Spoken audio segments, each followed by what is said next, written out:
Richard, un placer tenerte aquí en los estudios de La Ribera y bueno, poder charlar y contarle a la gente la situación actual en la que se encuentran los colegios en esta primera semana de presencialidad plena en la provincia de Córdoba. Bueno, buenos días, Florencia, un placer para mí también estar y gracias por la invitación. Bueno, hemos comenzado una semana con el anuncio de la presencialidad plena. Esto no significa que se haya aplicado plenamente, para usar el mismo término, en todas las escuelas. Estuvimos haciendo un recorrido la semana anterior al anuncio, o el lunes que comenzaba esta semana, y en las escuelas nos encontramos con distintos escenarios, ¿no? Muchas escuelas con ya la absoluta seguridad de convocar a todo el alumnado y dispuestas las instalaciones para hacerlo, y muchas escuelas que se encontraban con distintas problemáticas, principalmente la cuestión de poder cumplir con el distanciamiento. Recordemos a la teleaudiencia o a la gente que nos está escuchando que el distanciamiento actual propuesto por el gobierno y recién ahora regulado por estos días, ha llegado el memo con la resolución, es de 50 centímetros. Y bueno, hay escuelas que no lo pueden cumplir realmente a los 50 centímetros de distanciamiento. Aquí hay que recordar también algo que siempre decimos: faltan bancos en las escuelas privadas de Río Cuarto. Esto significa que hay, en cierta manera, en las escuelas que no han dispuesto lo contrario, superpoblación áulica. Entonces, bueno, para muchos ha sido difícil incluso cumplir el aforo de 90 centímetros anterior, pese a tener muchas instalaciones fuera de las propias aulas, talleres de música, auditorios, parte de los templos, patios cerrados. Bueno, todo se ha puesto a disposición en algunas de las ya gran cantidad de etapas que hemos transcurrido en la vuelta a la presencialidad o a la bimodalidad a partir de marzo a esta fecha. En estos meses hubo muchos cambios, ¿no? Y bueno, las escuelas han hecho un gran esfuerzo por adaptarse. Nosotros hemos estado acompañando a las escuelas en esto, porque al pertenecer al Consejo Provincial de Políticas Educativas y a tener a cargo un poco el contralor de la puesta en práctica de los protocolos sanitarios dentro de las escuelas, es una suerte de visitas con el ojo agudo en algunas cuestiones, ¿no? Y bueno, las escuelas realmente han trabajado muy bien. De más está decir que el personal docente se cuida mucho. La cuestión vocacional, la cuestión de que están en boca de los padres y de los niños y observados permanentemente, hacen que el comportamiento sea el correcto y siempre regulados por distintas normativas, resoluciones, hacen que el trabajador docente sea un trabajador acostumbrado a trabajar en determinadas condiciones, ¿no? Siempre reguladas. Así que bueno, pero claro, esto puesto en el tiempo, en el año y medio que ya llevamos de pandemia, con la bimodalidad, con una jornada laboral absolutamente explotada, porque tengamos en cuenta que tenés que trabajar en la presencialidad y después tenés un grupo para trabajar en la virtualidad fuera del horario. Nunca ni el gobierno ni las patronales privadas se hicieron cargo de las horas extraordinarias que supone que debía pagar como cualquier trabajador de cualquier empresa o de cualquier tipo de tarea que realice, debería cobrar sus horas extras. Yo no me imagino un trabajador de una empresa metalúrgica que trabaje 4 horas de más y que no piense en cobrarlas o reclamarlas, o que el patrón no se sienta en la obligación de abonarlas. Bueno, en la docencia esto es muy difícil de internalizarlo en el colectivo. El docente no se siente muchas veces un trabajador, como estos que mencionábamos recién como ejemplos, ¿no? Trabajadores de la metalúrgica, por ejemplo. Y bueno, cuesta mucho, y muchas patronales y el gobierno, como patronal de la escuela pública, tampoco reconoció este esfuerzo o este sobreesfuerzo que han hecho los docentes.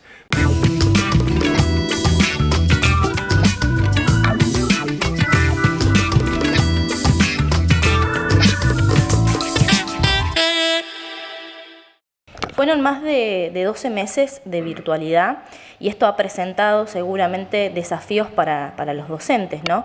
¿Cómo es ese nivel educativo con el cual llegaron los niños ahora al colegio? Bueno, se van a ver con las evaluaciones al final de año. Evidentemente no ha sido lo mismo.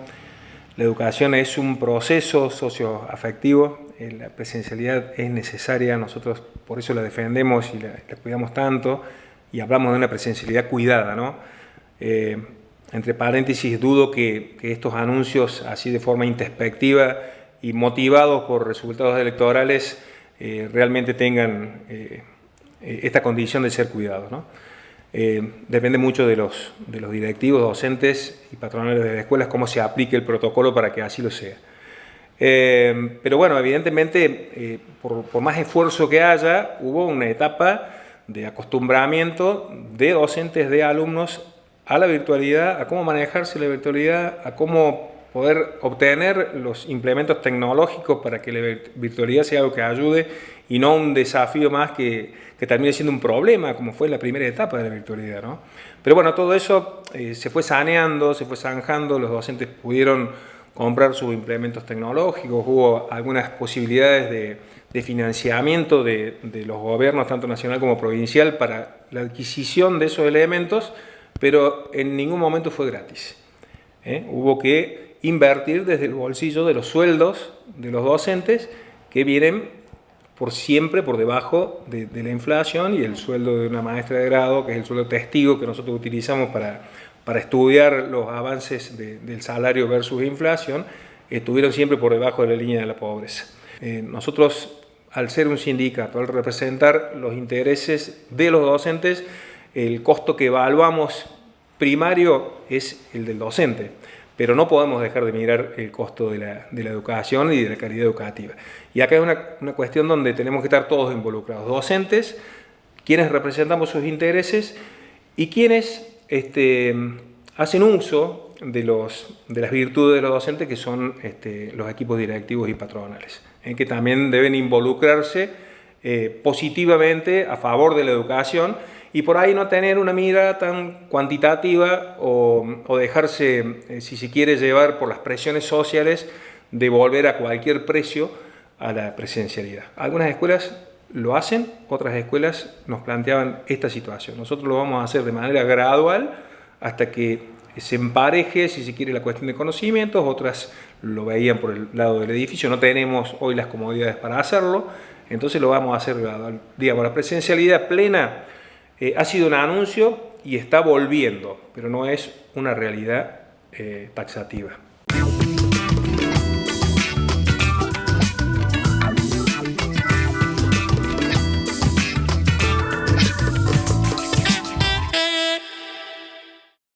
También preguntarte, Richard, acerca del sistema de vacunación, cómo ha avanzado y que sabemos que no ha sido demasiado en cuanto a esta franja etaria que abarca a los niños y a los adolescentes. Dos cosas, ¿no? Para decir, así como decimos lo negativo que ha tenido con la forma de comunicarse y de no convocar al gobierno, el tema de la vacunación se manejó bien en los docentes. Hubo respuestas a los pedidos permanentes que hacíamos de completar los esquemas de vacunación, y hoy tenemos con segunda dosis prácticamente a todos los que voluntariamente decidieron vacunarse. El tema de la vacunación en los jóvenes es otro tema por el cual quizás, como decíamos recién, se apresura la vuelta a la presencialidad plena, teniendo en cuenta que también falta poco tiempo para completar el esquema de la vacunación de los jóvenes. Y sigue siendo, sí, un peligro o un riesgo que asume el Estado provincial volver a la presencialidad en estas condiciones. Y hay otra cuestión a resolver con el tema de la vacunación, es los trabajadores que decidieron no vacunarse.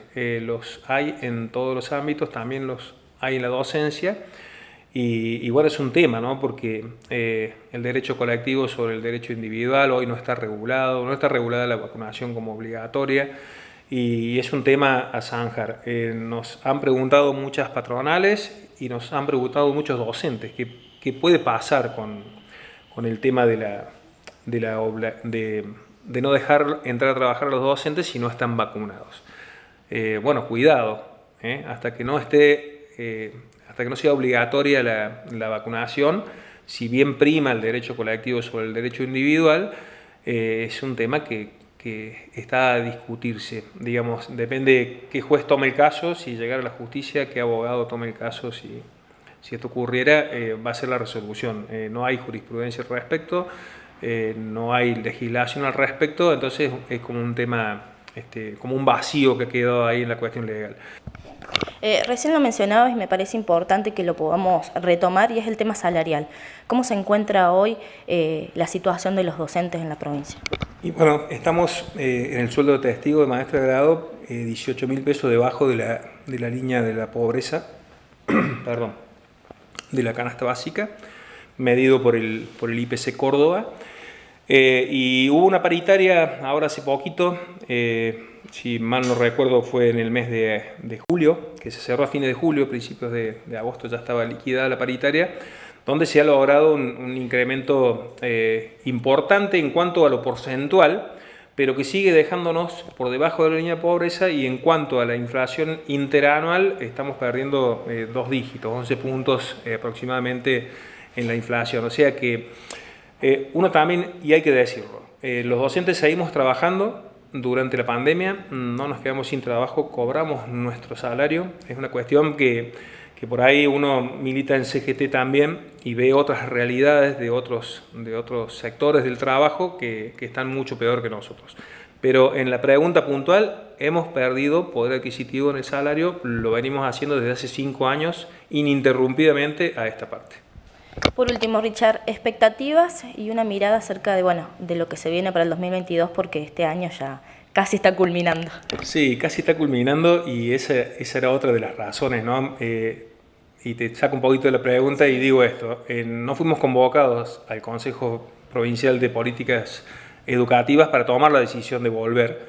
Los sindicatos, los representantes de los trabajadores, porque evidentemente ellos veían que si nos convocaban no se podía volver, porque justamente falta un mes y pocos días para finalizar al menos las clases, o 2 meses, pongámosle, para finalizar las clases, y parecía que no había la necesidad de volver a la presencialidad en cuanto a lo pedagógico. Y bueno, las expectativas en el año que viene están en la vuelta a la normalidad o a la nueva normalidad, o bueno, como quiera que le tengamos que llamar a esto. Ojalá estas nuevas variantes no nos alcancen, ojalá no veamos más comportamientos irresponsables como los que vimos este fin de semana de parte de la sociedad toda, ¿no? Porque esos chicos tienen padres y tienen docentes y están controlados y visados por autoridades que están en la función pública. Entonces me parece que la responsabilidad es social, no solo de los niños o de los jóvenes que estuvieron ahí. Y bueno, y es recuperar con trabajo, otra vez poniendo un poco más de lo que hay que poner de parte de los docentes en las aulas para poder recuperar. Y la pandemia nos atravesó a todos, nos obligó a reinventarnos a todos. Entonces, no solo la educación ha perdido en pandemia, será una cuestión ya más general de ver cómo nos reinventamos y cómo podemos salir adelante. Las expectativas son que podamos volver a tener una vida normal, y que en eso después seguramente le vamos a encontrar la forma de recuperar el tiempo perdido.